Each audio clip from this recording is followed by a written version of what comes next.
Hello friend, welcome to BPSC platform. आज हम इस मिडावल हिस्ट्री के लेक्चर सीरीज में डिस्कस करने वाले हैं Firoz and its successor, Firoz और उसके उत्तराधिकारी। हमने फिरोज शाह तुगलक के बारे में पढ़ा था। फिरोज शाह तुगलक से हमारा बस थोड़ा सा टॉपिक छूटा हुआ है जिसको आज हम लोग कर लेंगे, और साथ ही साथ आज फिरोज शाह तुगलक के बाद जितने भी शासक हुए उसको हम लोग चर्चा कर लेंगे। आज तुगलक वंश को हम लोग समाप्त कर देंगे। फिर इसके बाद जो हमारा नेक्स्ट वीडियो आएगा वो बेसिकली अब हमारा तुगलक वंश के बाद जो हमारा छोटा छोटा टॉपिक है, जैसे कि सैयद वंश है और उसके बाद जो लोधी वंश है। तो बेसिकली लोधी वंश पे तो एक दो वीडियो आएगा, लेकिन जो हमारा सैयद वंश है बहुत ही एक वीडियो में हमारा वो कंप्लीट हो जाएगा। तो उसी वीडियो में हम लोग सैयद वंश के बारे में और जो तुगलक वंश से संबंधित जितने भी आपके ऑप्शनल के क्वेश्चंस हैं उनको हम लोग करवाएंगे, किस तरह से आपको उसका आंसर राइटिंग करना है, और आपको होमवर्क भी मिलेगा। तो इस वीडियो में हम लोग डिस्कस करने वाले हैं फिरोज शाह तुगलक और उसके उत्तराधिकारी के बारे में। ठीक है, ऑलरेडी फिरोज शाह तुगलक के ऊपर हमने 3 वीडियो किया है, तो ये फिरोज शाह तुगलक के ऊपर चौथा वीडियो है जिसमें हम लोग फिरोज शाह तुगलक के एजुकेशन पॉलिसी के बारे में देखेंगे कि शिक्षा के क्षेत्र में उसने क्या किया। फिरोज शाह तुगलक का लास्ट टाइम देखेंगे कि उसके मरने के समय क्या हालत हुई, दिल्ली सल्तनत का क्या हुआ। फिरोज शाह तुगलक के बाद इसके उत्तराधिकारी के समय तैमूरलंग का आक्रमण होता है उसको देखेंगे, जो बहुत ही महत्वपूर्ण हमारे मिडावल हिस्ट्री में रखता है। ठीक है, तो ये स्टार्ट करते हैं आज के सेशन को। तो देखेंगे कि एजुकेशन के क्षेत्र में इसने क्या क्या चीजें की, उस चीज को हम लोग समझेंगे। देखिए, अगर हम बात करेंगे तो मोहम्मद बिन तुगलक तो ऑलरेडी एक बहुत ही बड़ा स्कॉलर था, विद्वान था, क्योंकि मोहम्मद बिन तुगलक ने खुद का अपना बायोग्राफी लिखा, सॉरी फिरोज शाह तुगलक ने खुद का बायोग्राफी लिखा। तो एजुकेशन शिक्षा के क्षेत्र में इसने काम करेगा, कंफर्म करेगा, क्योंकि ग्रेट स्कॉलर है। एंड इसलिए इसने पैटर्नाइज लर्निंग में इसलिए इसने शिक्षा को कहीं ना कहीं संरक्षण प्रदान किया, विद्वानों को संरक्षण प्रदान किया, जो भी उसमें विद्वान रहे, जैसे कि बर्नी, बहुत मोस्ट इंपॉर्टेंट मिडावल हिस्ट्री का इतिहासकार के रूप में बर्नी को जानते हैं आप लोग। तो बर्नी को संरक्षण प्रदान किया, बर्नी इसके समय में रहा। तो बहुत अलग बड़े बड़े विद्वानों इतिहासकारों के संरक्षणकर्ता के रूप में फिरोज शाह तुगलक को जाना जाता है। तो बर्नी का बुक है फतवा जहांदारी, अतीफ तारीख फिरोज शाही, जो कि अतीफ आप देख सकते हैं कि सम से सिराज अतीफ जिसका नाम था, तो वो भी एक इतिहासकार है और अतीफ बहुत बोलते हैं फिरोज शाह तुगलक के बारे में, उन्होंने बहुत कुछ बोला भी है, मैंने आपको स्टेट में बताया। तो तारीख फिरोज शाही इनका बुक है। फिरोज शाह तुगलक का खुद का 32 पेज का बायोग्राफी फतुहत फिरोज शाही, जिसमें इसने किस तरह से इसने अपने धार्मिक कट्टरता को दिखाया है। तो अब देख सकते हैं कि एजुकेशन क्षेत्र में कहीं ना कहीं काम हुआ। और अगर बात करेंगे, हमने जिसको पहले डिस्कस किया है कि अनुवाद विभाग की स्थापना की, ट्रांसलेशन डिपार्टमेंट का स्थापना किया था, क्योंकि इसे ये हिंदुओं के जो ग्रंथ थे उनको पढ़ के, सांस्कृतिक ग्रंथ जो संस्कृत में लिखे हुए ग्रंथ थे उनसे कुछ ना कुछ जानकारी इकट्ठा करना चाहता था। इसलिए जब इसने ज्वालामुखी टेम्पल पे आक्रमण के नागरकोट हमला करता है, ठीक है, तो वहां से ज्वालामुखी मंदिर से 1300, समझ रही, 1300 संस्कृत के ग्रंथ को लाता है और उसको ट्रांसलेट करता है डिफरेंट डिफरेंट टाइप में, मीन्स पर्शियन भाषा में ट्रांसलेट करता है और उसको समझता है। तो कहीं ना कहीं एक रुचि आपको देखने को मिल रहा है। ठीक है, क्योंकि ज्वालामुखी मंदिर पर आक्रमण करना, वहां की लाइब्रेरी से 1300 बुक को लाना, फिर उसको ट्रांसलेशन करवाना, ये एक शासक के रूप में रुचि लेना, तो कहीं ना कहीं दिखाता है कि वो कहीं ना कहीं एजुकेशन के मामले में इसका कहीं ना कहीं पॉलिसी जो आपको पता चलता है। ठीक है, अब क्या है दलाइल फिरोज शाही। देखिए, फिरोज शाह तुगलक के समय में अगर बात करें, अजीज उद्दीन किरमानी नाम का एक व्यक्ति है जो बहुत सारे संस्कृत के ग्रंथों को पढ़ के एक बुक को ट्रांसलेट करके बनाया। उस बुक को पर्शियन अनुवाद किया गया, फारसी में अनुवाद किया गया। उस बुक का नाम था दलाइल ए फिरोज शाही। ठीक है, तो ये जो दलाइल फिरोज शाही बुक है, बुक का नाम है, लेकिन ये बुक संबंधित है किससे? फिलॉसफी, दर्शन शास्त्र से और एस्ट्रोलॉजी से। तो ये बहुत ही बेहतरीन है, कई सवाल एग्जाम में पूछा जा चुका है। मैंने यहाँ पे ऐसे नहीं लिखा कि नक्षत्र और खगोल शास्त्र से संबंधित कौन सी बुक है भैया, तो दलाइल ए फिरोज शाही। बोल दलाइल ए फिरोज शाही का विषय वस्तु क्या? तो नक्षत्र एवं खगोल शास्त्र और दर्शन शास्त्र, इस बात को ध्यान रखिए। ठीक है, मदरसा, तो मदरसाओं का निर्माण करवाया, बहुत सारे मदरसाओं का, 30 मदरसाओं का निर्माण करवाया, 3 कॉलेजों का निर्माण कराया। जो भी उन मदरसाओं में, उन कॉलेजों, महाविद्यालयों में जो शिक्षक हैं उनको राज्य के खजाने के द्वारा पेमेंट दिया जा रहा है।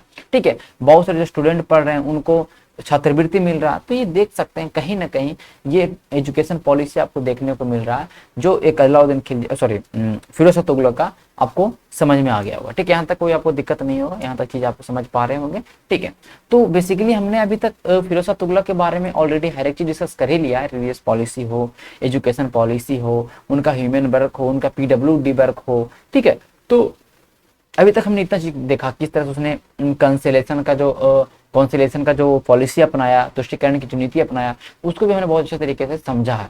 ठीक है, अब बात आता है यहाँ पे कि इसके द्वारा कुछ अभियान किए गए, ज्यादा कोई महत्वपूर्ण अभियान नहीं है, लेकिन हम फिर भी चीजों को समझेंगे कि इसके द्वारा कुछ अभियान किए गए। ज्यादा देखिए कुछ मिलिट्री उतना एबल कमांडर था नहीं, उतना तो इसके पास मिलिट्री टैक्टिक्स भी नहीं था। अलाउद्दीन खिलजी हो जाए, बलबन हो, उसके सहित के पास ना कहीं ना कहीं मिलिट्री बात करेंगे तो कमांडर नहीं था। और इसी तरह से इसने बहुत सारे अभियान भी नहीं किए, कुछ अभियान किए, फेल्ड हुए बहुत सारे अभियान। ठीक है, उतना ज्यादा रुचि भी नहीं लिया। और उसके समय में ज्यादातर लोग ने बहुत कम विद्रोह भी किए कि सबको खुश रखा भाई, सबको खुश रखा, उलेमा हो या अमीर वर्ग हो, सैनिक हो, सबको खुश रखा। तो विरोध की भी तो कोई बात यहाँ पे बनती ही नहीं है। अब देखो इसके समय बंगाल विद्रोह का शहर है, आपको पता है, विद्रोह का नगर है। चाहे वो बलबन हो, इल्तुतमिश हो, अलाउद्दीन खिलजी हो, सबके समय में बंगाल में आक्रमण हुआ, विद्रोह हुआ। तो बंगाल में क्या होता है कि भैया वहां पे हाजी इलियास करके, क्या नाम, हाजी इलियास करके एक शासक है, गवर्नर वहां पे था, लेकिन वो शमसुद्दीन इलियाज शाह का उपाधि लेता है और पूरे बंगाल के अंदर जितने टेरिटरी सबको अपने अंदर लेता है और अपने आप को स्वतंत्र कर लेता है। मतलब दिल्ली सल्तनत के अधीनता को अस्वीकार करता है, दिल्ली सल्तनत के अधीन रहना नहीं चाहता।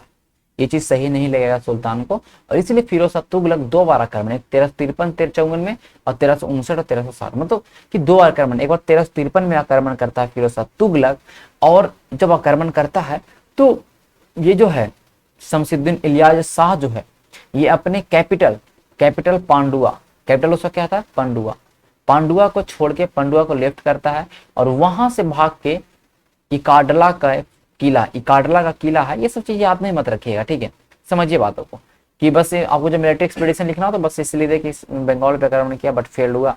तो उसी तरह से इकाडला का जो किला है वहां पे छुप जाता है और फिरोज शाह तुगलक इस किले को भेज नहीं पाता। इट मींस कि इस किले में उतना था तुगलक जीत नहीं पाता फिरोज शाह तुगलक, और फिरोज शाह तुगलक वापस लौटने लगता है।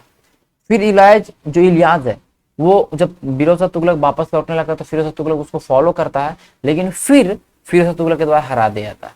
तो फिरोज शाह तुगलक के द्वारा फिर हारने की स्थिति आती है, फिर भाग के चल जाता है वो किला में। वो किला सेफ रहा भाई, वो किला कहीं ना कहीं वो सेफ रहा। तो ये कंडीशन हुआ, ठीक है, तो खत्म हो गया। फिर फिरोज शाह तुगलक 1355 में वापस दिल्ली लौट जाएगा। उसके बाद फिरोज शाह तुगलक फिर से आक्रमण करेगा 1359 1360। समझ रहे बातों को? अब देखो समझिएगा, अब बंगाल में इसके पहले एक शासक है, ठीक है, इसके पहले एक शासक है जफर खान,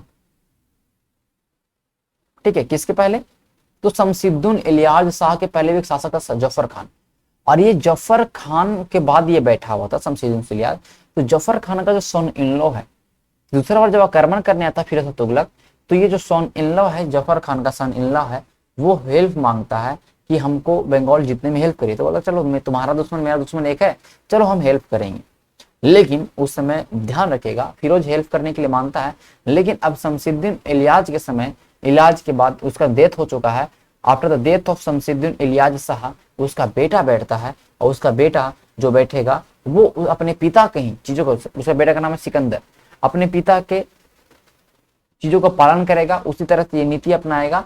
और फिर वही होगा कि अपने पिता की तरह सिकंदर जो है उस किले में, फोर्ट ऑफ इकाडला के फोर्ट में, इकाडला के किला में फिर से छुप जाता है, और फिर उसी तरह से फिर फेल हो जाएगा आक्रमण, फिर शाह तुगलक लौट जाएगा। तो कहीं ना कहीं अल्टीमेटली आप बात करिए कि फिरोज शाह तुगलक फेल्ड हो गया बंगाल को दिल्ली के अंतर्गत लाने में, ठीक है, सुजनिटी ऑफ दिल्ली। इट मीन्स कि अगर हम बात करेंगे फिरोज शाह तुगलक फेल्ड, ध्यान यहाँ पे क्या होगा, बंगाल अभियान खत्म हो गया। अब जाजनगर उड़ीसा, लौटते समय अगर बात करें जाजनगर उड़ीसा में है, तो लौटते समय जब बंगाल से लौट रहा था तो फिरोज शाह तुगलक कुछ समय तक जौनपुर में ठहरता है। जौनपुर उत्तर प्रदेश में है, ध्यान रखिए उत्तर प्रदेश में है। तो जौनपुर में कुछ देर तक ठहरता है, कुछ दिनों तक, और वहां से दिमाग लगाता है कि वहां से हम आक्रमण करेंगे भैया, कहाँ, जाजनगर। और जाजनगर क्यों आक्रमण करेंगे, उड़ीसा क्यों आक्रमण करेंगे, क्योंकि हमें पूरी जो टेम्पल है, हिंदुओं का टेम्पल था, पूरी टेम्पल उसको अटैक करने के लिए, उससे लूटने के लिए, डिस्ट्रॉय करने के लिए, क्योंकि कट्टर मुस्लिम बन चुका है। इसके रिलीज पॉलिसी को आपने देखा। तो हिंदू का टेम्पल, जो पूरी टेम्पल था, पूरी जगन्नाथ का टेम्पल था, उसको उड़ाने के लिए कहीं ना कहीं। अब पुरी में कौन बैठे हैं, भानुदेव ठड, ठीक है, आक्रमण करता है, यहाँ पे आक्रमण करता है। भानुदेव ठड भाग जाते हैं, ये फ्लेड अवे। भानुदेव ठड क्या होते हैं, यहाँ से भाग जाते हैं, ठीक है। लेकिन इसके जो भानुदेव के जो सैनिक होते हैं वो सुल्तान की आर्मी को कहीं ना कहीं फेस करते हैं। लेकिन हाउ एवर अगर हम बात करेंगे, लास्ट में कहीं ना कहीं इसमें फिरोज शाह तुगलक है, उसकी जीत होती है। और जाजनगर की अगर हम बात करेंगे तो उस टेम्पल को तोड़ देता है, फिर पुरी के मंदिर को तोड़ा जाता है, वहां से मूर्तियां लूट ली जाती है, कहीं ना कहीं बहुत सारे मंदिर, मतलब कहने का मतलब तहस नहस कर देता है, इस बात को समझिएगा। लेकिन फिर बाद में ये भानुदेव है जो एग्री हो जाते हैं कि हाँ आपकी मैं आपकी अधीनता को स्वीकार करता हूँ, आपको मैं हर मतलब जो ट्रिब्यूट होता है मैं आपको दूंगा, ठीक है, और मैं कुछ आपको एलिफेंट भी आपको दूंगा दान में, ठीक है। तो ये कंडीशन होता है। सारी बात को एलिफेंट के लिए प्रसिद्ध है, ऐसे भी पता होना चाहिए, क्योंकि देखिए आपको कलिंग युद्ध आपको पता होगा उड़ीसा में, तो उस समय भी एलिफेंट के लिए प्रसिद्ध था, एलिफेंट के लिए ही माना था कि कारण है कि एलिफेंट के लिए आक्रमण किया गया। तो एलिफेंट देने के लिए जो होता है ट्रिब्यूट कि हम हर साल आपको एनुअली आपको हम दान दक्षिणा देते रहेंगे, तो इसलिए जाजनगर का यह आक्रमण आप देख सकते हैं। नागरकोट हमला होता है हिमाचल प्रदेश का एक, सॉरी कांगड़ा डिस्ट्रिक्ट की अगर बात करते हैं हिमाचल प्रदेश का, तो एरिया है नागरकोट का, ज्वालामुखी मंदिर, उस पर आक्रमण करते 1360 में, ठीक है, आक्रमण करता है। यहाँ से बहुत सारे 1300 संस्कृत के बुक ले जाते हैं, फिर उसको ट्रांसलेट करवाता है। तो ये सारे बहुत ही सिंपल एक्सपेडिशन हैं जो उसको आपको पढ़ना जरूरी नहीं है, बहुत महत्वपूर्ण भी नहीं है, ठीक है। सिंध पे भी आक्रमण करेगा, फिर सिंध पे भी जीत लेगा आराम से, इजली रूप से, ठीक है। इस समय में कुछ ज्यादा विद्रोह हुआ नहीं, ठीक है, एक दो विद्रोह इसके फैमिली वाले ही करते हैं, इसे कजिन सिस्टर्स हैं, वो सारे कॉन्स्पिरेसी करते हैं इसके खिलाफ। तो कहीं ना कहीं वो सारे उतना सफिशिएंट, उतना मतलब इंपॉर्टेंट नहीं है जो आपको जानना चाहिए, ठीक है। आपको जानने लायक कुछ सारी चीजें नहीं है। अब हम देखेंगे फिरोज शाह तुगलक का last days and death of Firoz. Firoz Shah Tughlaq के अंतिम दिनों में क्या हुआ, फिरोज शाह तुगलक के डेथ के बाद क्या कंडीशन होता है, उन चीजों को समझेंगे। फिरोज शाह तुगलक का डेथ होता है 1387 में, इस बात को ध्यान रखिएगा, 1387 में इसका डेथ होता है, 1387 में।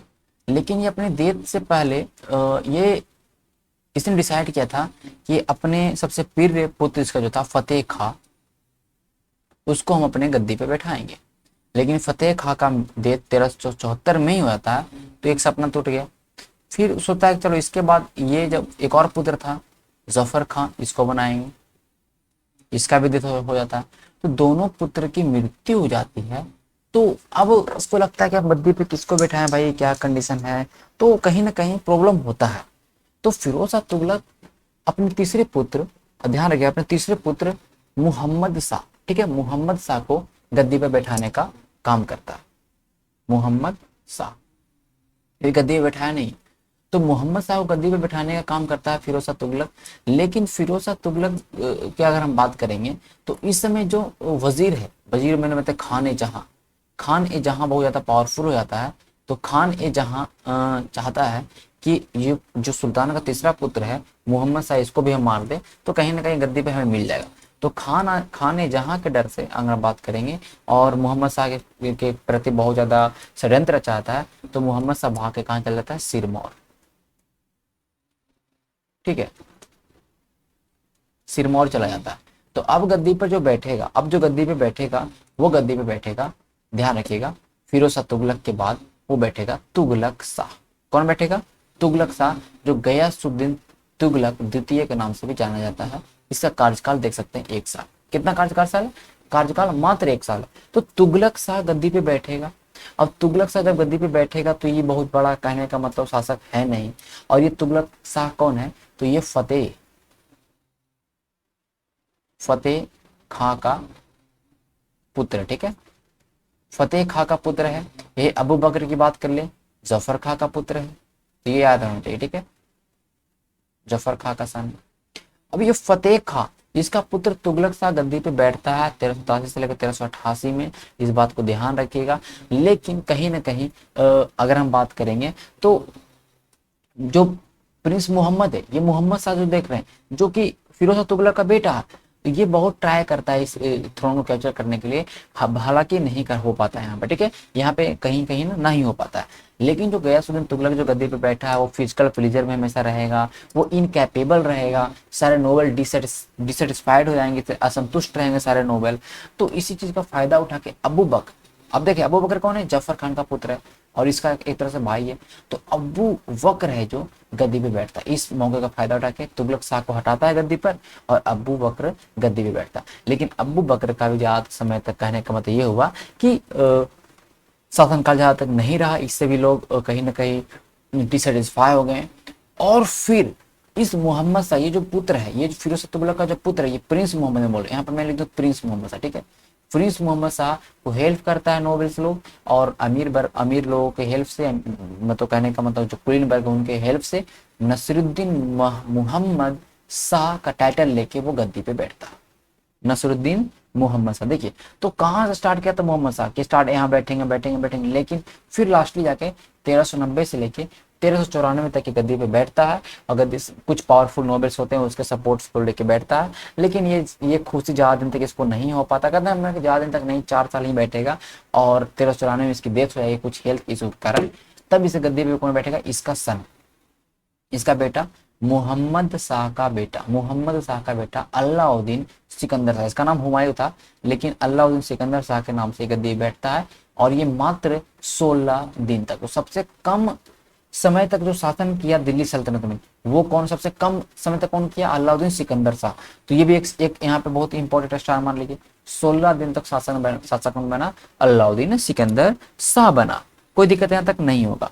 अब देखिए इसके बाद जो गद्दी पे बैठेगा वो बैठेगा अलाउद्दीन सिकंदर शाह के बाद जो गद्दी पे बैठेगा इसका ही भाई, इसका ही सन है, ये है सॉरी नॉट सन, इसका ही ब्रदर, यंगर ब्रदर है, इसका नाम है कौन, नसरुद्दीन महमूद शाह। याद रखिए ये मोहम्मद है, ये फिरोज शाह तुगलक का बेटा है, लेकिन ये महमूद शाह ये गद्दी पे बैठता है 1394 से लेके 1413 तक, ठीक है, 1394 से लेके 1413 तक। और ये इसका थोड़ा सा महत्वपूर्ण है क्योंकि इसी समय तैमूरलंग का आक्रमण होगा, तो इसको हम लोग पढ़ेंगे नसरुद्दीन महमूद शाह। कौन है ये, महमूद। तैमूरलंग का आक्रमण कब हुआ भैया, तो 1398 में हुआ, और किसी समय में तो महमूद शाह में। ये सवाल सबसे पहला महत्वपूर्ण बन जाता है, इसको ध्यान रखिएगा। महमूद शाह के बारे में, तुगलक डायनेस्टी का अंतिम शासक पहला। सेकंड, दिल्ली सल्तनत का, ठीक है, दिल्ली सल्तनत का लास्ट तुर्की सुल्तान, तो लास्ट, इसके बाद जो भी शासक आएंगे वो तुर्क नहीं होंगे, तो दिल्ली सल्तनत का अंतिम तुर्की शासक या तुर्क शासक कौन है, आपका नसरुद्दीन महमूद शाह है। कौन है, नसरुद्दीन महमूद शाह है, ठीक है। इस समय वजीर मल्लू इकबाल का बहुत ज्यादा वर्चस्व रहेगा। एक बार ऐसा होता है कि मल्लू इकबाल के डर से ये नसरुद्दीन महमूद शाह जो है भाग के कनौज भाग जाते हैं, ठीक है, कनौज भाग जाते हैं, तो इसका बहुत ही वर्चस्व रहेगा, किसका, मल्लू इकबाल का, ठीक है। अब दिल्ली सल्तनत इसके समय में बहुत गजब तरीका, तो ये जो टाइम पीरियड 1394 से 1413, ठीक है, ये जो टाइम पीरियड है, टाइपिंग मिस्टेक है ध्यान दीजिएगा, तो ये टाइम पीरियड है उस समय दिल्ली सल्तनत पे दो शासन कर रहे हैं। एक दिल्ली में कौन कर रहे हैं, नसरुद्दीन महमूद शाह, और फिरोजाबाद से कौन सा शासन कर रहा है, नुसरत शाह।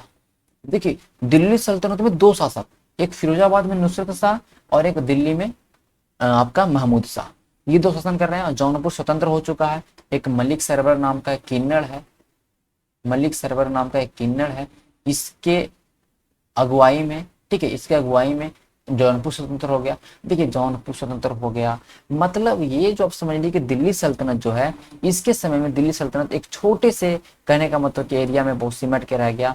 मालवा गया, गुजरात गया, राजस्थान गया, बंगाल गया, बुंदेलखंड सब चल गया, और ना ही महमूद शाह कुछ ऐसा कर पाया कि हम इसके जो इसके एम्पायर में लॉस हो रहा था उसको ये पूर्ति कर पाए, और पूर्ति नहीं कर पाए, इस बात को ध्यान रखिएगा। और यही कंडीशन होता है कि नसरत शाह फिरोजाबाद शासन करेगा और दिल्ली में कहने का मतलब कि आपका महमूद शाह शासन कर रहा, यहाँ तक कोई दिक्कत नहीं होगा।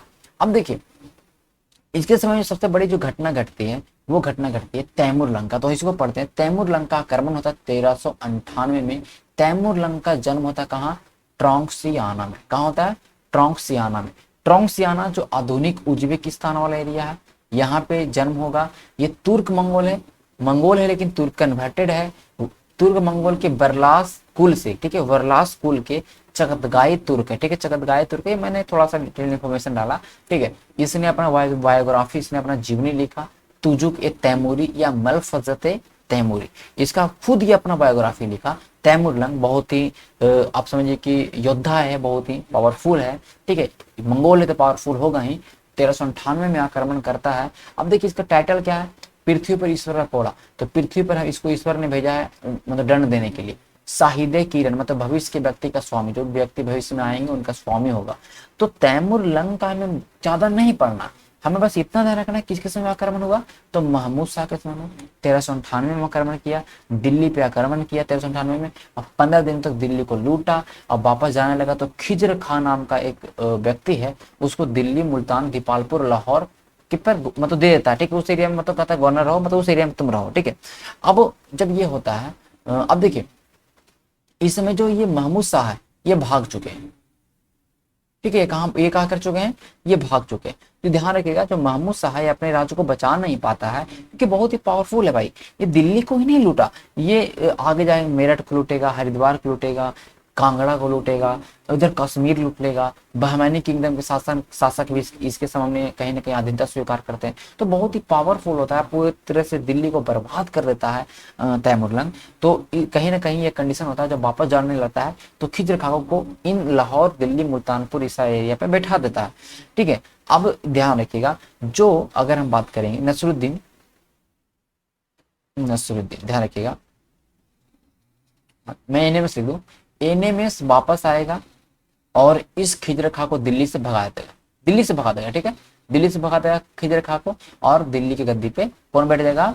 कहने का मतलब कि आपका एनेमेस, ठीक है। एनेमेस वापस, पहले भाग गया था, फिर जब वो तैमूर लंग चला गया, फिर वापस आया, खिज्र खां को हटाया, फिर गद्दी पे बैठ गया। समझ ना बात को, कि गद्दी बैठ गया, लेकिन गद्दी पे बैठेगा, लेकिन क्या होगा हालत? देखिए 1313 ईस्वी में इसका डेथ हो जाएगा। और जब इसका डेथ होगा, इसके बाद जो दिल्ली गद्दी बैठेगा दौलत खां। कौन बैठेगा? दौलत खां। महत्वपूर्ण नहीं है, दौलत खां एक अफगान नोबल है। क्या? अफगान, ठीक है, अफगान बर्ग, सॉरी अफगान अमीर बर्ग, ठीक है। तो दौलत खां गद्दी पे बैठता है, और जब दौलत खां गद्दी पे बैठेगा तो लोग यहाँ के जो नोबल्स वर्ग होंगे, यहाँ के जो अमीर वर्ग होंगे, वो दौलत खां को पसंद नहीं करेगा। और इस खिज्र खां को कहाँ से? मुल्तान, दीपालपुर, जो लाहौर वाला एरिया में बैठा हुआ, वहां से खिज्र खां को बुलाएगा, और खिज्र खां इसकी हत्या करेगा दौलत खां को। और दिल्ली गद्दी पे कौन बैठेगा? खिज्र खां। और खिज्र खां दिल्ली गद्दी पे बैठेगा और एक नए वंश की स्थापना करेगा। उस वंश का नाम होगा सैयद वंश, जिसके बारे में हम लोग कल पढ़ेंगे। तो कल के वीडियो में हम लोग सैयद वंश को खत्म कर देंगे और लोधी वंश में एंट्री कर जाएंगे। मतलब कहने का तो ये हुआ कि सैयद वंश बहुत बड़ा टॉपिक है नहीं, 15 मिनट में खत्म हो जाएगा, कोई महत्वपूर्ण एग्जाम के लिए नहीं। यहाँ तो आपको नसीरुद्दीन महमूद साहब में बस एक ही याद रखना है, Timur Lang. Mains history option के लिए एकदम महत्वपूर्ण नहीं है, आपके प्री के लिए महत्वपूर्ण है। इसलिए मैं हर वीडियो जो मैं पढ़ाता हूँ, मैं पहले बोलता हूँ कि आपके लिए महत्वपूर्ण है या नहीं है, ठीक है। तो इस बात को मेरा ध्यान रखेगा कि कौन महत्वपूर्ण है, कौन नहीं महत्वपूर्ण, ठीक है। उसी तरह से, सॉरी, बार 1300 लिखा जा रहा है, ध्यान दीजिएगा यहाँ पे, ठीक है। 1413 में डेथ होता है, और 1414 में जो खिलजी है जो सैयद वंश की स्थापना करता है, इस बात को ध्यान रखें। सॉरी, खिज्र खां, ठीक है, क्या नाम उसका? खिज्र खां। तो मिलेंगे कल के वीडियो में, तब तक के लिए धन्यवाद। आप लोग को अच्छा लगता है तो वीडियो को शेयर सब्सक्राइब करिएगा। कल हम लोग मिलेंगे सैयद वंश में, और सैयद वंश बहुत बड़ा टॉपिक है नहीं, उसको खत्म करेंगे। और फिर जल्दी से हमारा दिल्ली सल्तनत को, जैसे हम लोग लोधी वंश को कंप्लीट करेंगे, तो फिर बहमानी, फिर जो हमारा विजयनगर साम्राज्य जो बहुत बड़ा टॉपिक है, उसको भी हम लोग कवर करने वाले हैं जल्दी। तो बहुत जल्दी ही हमारा अभी लगभग 30 से 35 वीडियो आएगा हमारा मिडावल हिस्ट्री को, ठीक है। क्योंकि देखिए है ये पूरा ऑप्शनल का, तो ऑप्शनल का है तो उसके अकॉर्डिंग हम पढ़ाएंगे। छोटा मैं चीज़ों को कंसाइज नहीं कर सकता हूँ, एक भी चीज़ में कंसाइज नहीं करूँगा। हाँ, वीडियो की संख्या बढ़ जाएगी, लेकिन चीज़ छोटे नहीं होंगे। सारा चीज़ मैं पूरी डिटेल में पढ़ाऊंगा, पूरा ऑप्शनल के लिए मैं आपको तैयार करूंगा। आप आंसर राइटिंग कर पाइएगा, इतना मैं आपको तैयार कर दूंगा, ठीक है। तो आंसर राइटिंग इस पूरे तुगलक वंश के ऊपर होगा। जब हमारा सैयद वंश खत्म कर देंगे तो पूरे को दिल्ली सल्तनत का जो भी आंसर राइटिंग है हम लोग, जो छूटा हुआ सब आंसर राइटिंग हम लोग कर लेंगे। तो मिलेंगे कल के वीडियो, तब तक के लिए धन्यवाद।